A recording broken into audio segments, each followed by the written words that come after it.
नमस्कार दोस्तों, बहुत बहुत स्वागत है आपका हमारे YouTube चैनल में। और दोस्तों, आज की जो न्यूज़पेपर की फ्रंट न्यूज़ पर एक एडवर्टीज़मेंट था, उसको मैं आपके साथ डिस्कस करना चाहता हूं। दरअसल मध्य प्रदेश में बहने वाली पार्वती नदी, काली सिंध और चंबल नदियां, जो कि अंतर्राज्यीय नदी हैं, इंटर स्टेट नदी हैं।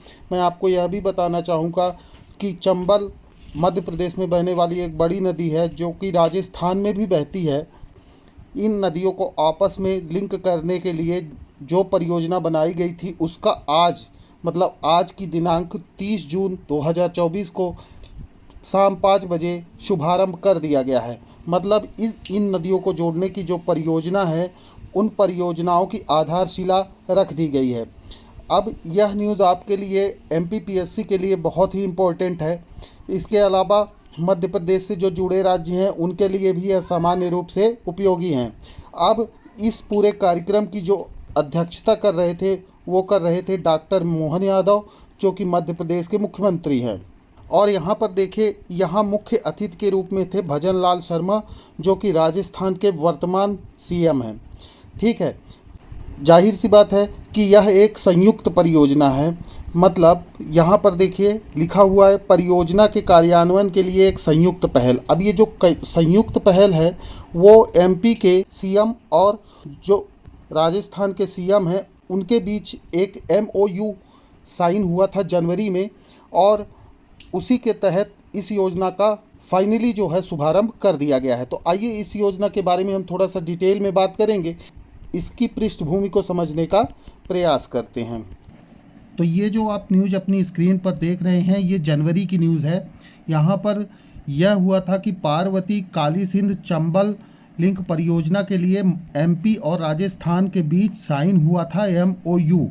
और यह जो मामला है वो 2 दशकों से अटका पड़ा हुआ था।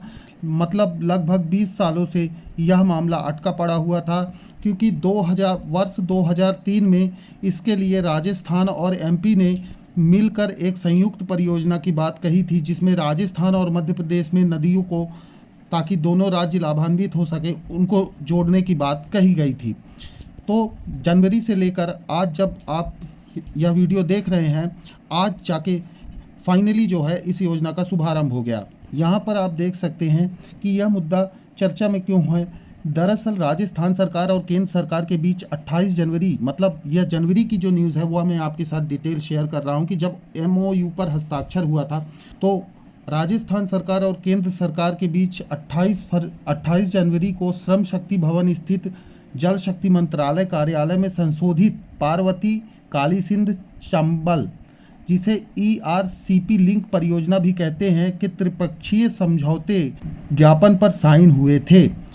और इसी का परिणाम है कि आज जो है इस योजना का शुभारंभ हो गया है। यहाँ पर देखिए, ये पूरी न्यूज़ आपके सामने है, जो कि जनवरी की न्यूज़ है। ये तब बड़े चर्चाओं में था।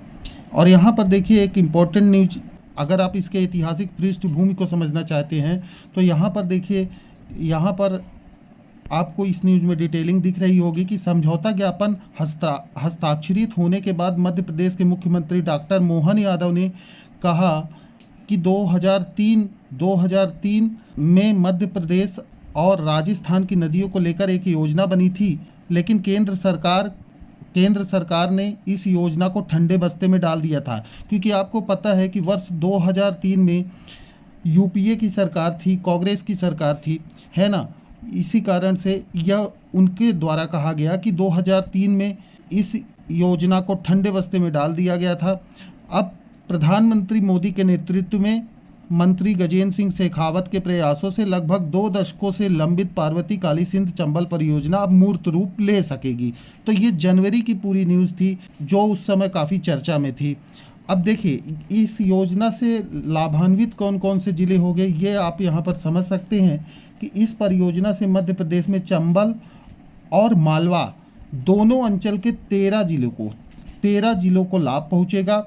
अब प्रदेश के हाई बेल्ट वाले ज़िले जैसे कि मुरैना हो गया, ग्वालियर हो गया, शिवपुरी हो गया, गुना हो गया, भिंड हो गया, श्योपुर हो गया, में इन ज़िलों में पानी की उपलब्धता बढ़ेगी। और जो औद्योगिक बेल्ट वाले ज़िले हैं, जहाँ पर औद्योगिकीकरण ज़्यादा है, जैसे इंदौर हो गया, उज्जैन हो गया, धार हो गया, आगर मालवा हो गया, शाजापुर, देवास और राजगढ़ के औद्योगिकीकरण को भी बढ़ावा मिलेगा, क्योंकि आपको पता है कि पूरी तरह से जो भी उद्योग हैं उनको भी जल की आवश्यकता होती है।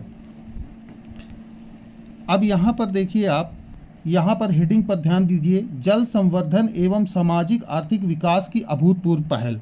जल संवर्धन का मतलब होता है जल को बढ़ाना। इसे ऐसे समझिए कि अगर मान लीजिए कोई नदी है ना, उसमें कम पानी है तो किसी बड़ी नदी को उससे लिंक कर दिया जाता है। मान लीजिए ये कोई नदी है और इसमें पानी की मात्रा बहुत कम है, तो इसे एक बड़ी नदी से लिंक कर दिया जाएगा ताकि इसका कुछ पानी जो है इस नदी पर आ सके और यहाँ जल की आपूर्ति हो सके। जैसा कि यहाँ पर मैंने एक मैप भी दिया है, इसे आप ऐसे समझ सकते हैं कि देखिए यहाँ पर देखिए, ये दिख रही है आपको चंबल नदी, ठीक, और ये दिख रही है पार्वती नदी, और ये दिख रही है काली सिंध नदी, और ये देखिए ये बीच में यहाँ पर इसको लिंक कर दिया गया। अब इससे होगा क्या कि चंबल का पानी पार्वती और काली सिंध दोनों में आएगा, जिससे जो है हर क्षेत्र में जहाँ जहाँ ये नदियाँ हैं उस पूरे इलाके को जो है इसका लाभ मिलेगा, जिन जिलों की मैंने बात ऊपर की है।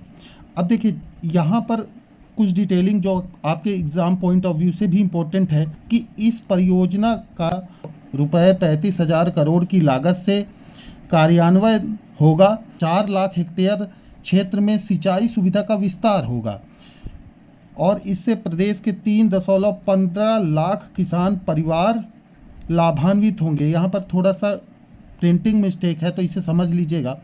अब यहाँ पर 10 जिलों उज्जैन, इंदौर, धार, गुना, शिवपुरी, ग्वालियर, भिंड, इनको लाभ मिलेगा। वहीं 4 औद्योगिक जिले जो हैं उज्जैन, देवास, शाजापुर, आगर मालवा भी इससे लाभान्वित होंगे। परियोजना से पर्यटन के विकास को भी लाभ मिलेगा, प्रोत्साहन मिलेगा और सांस्कृतिक विरासत के संरक्षण और विकास को नए आयाम मिलेंगे। तो ये पूरी न्यूज़ आपके लिए इम्पोर्टेंट हो सकती है। मेरा सजेशन ये है कि आप देखिए चंबल नदी, काली सिंध और पार्वती नदी, तो आप जब भी स्टेट पीसीएस का एग्ज़ाम दे रहे हो तो आप इन नदियों को अच्छे से स्टडी कर लीजिए।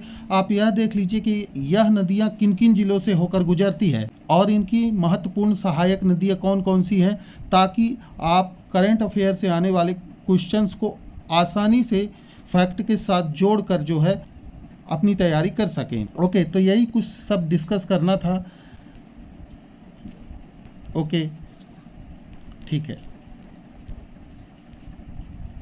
है, बहुत बहुत धन्यवाद। अगर हमारा वीडियो आपको अच्छा लग रहा है तो प्लीज़ हमारे वीडियो को लाइक करिए, शेयर करिए, सब्सक्राइब करिए। तब तक के लिए जय हिंद, जय भारत।